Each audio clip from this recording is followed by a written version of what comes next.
ഒരിക്കലും എൻ്റെ ഒരു ഫ്രണ്ട് എന്നോട് ചോദിച്ചു, എല്ലാ മേഖലകളിലും നീ ഇങ്ങനെ സൈൻ ചെയ്തിട്ടുണ്ടല്ലോ എന്ന്. അതായത് എല്ലാ മേഖലയിലും ഒന്ന് വന്ന് നോക്കിയിട്ടുണ്ട് കേട്ടോ, എവിടെയാണ് സക്സസ് ആകുക എന്നുള്ളത് അറിയാൻ വേണ്ടിയിട്ട്.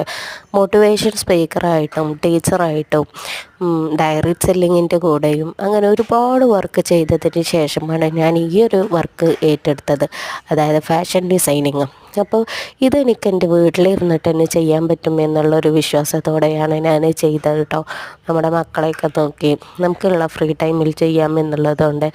അപ്പം യൂട്യൂബൊക്കെ നോക്കിയിട്ടാണ് ഞാൻ പഠിച്ചത് കേട്ടോ. അപ്പോൾ എന്തായാലും നല്ല രീതിയിൽ തന്നെ എല്ലാം ചെയ്യാൻ പറ്റുന്നുണ്ട്. ഇനി ഇതൊക്കെ ഞാൻ എന്തിനാണ് ചെയ്യുന്നത് എന്നുണ്ടാകും.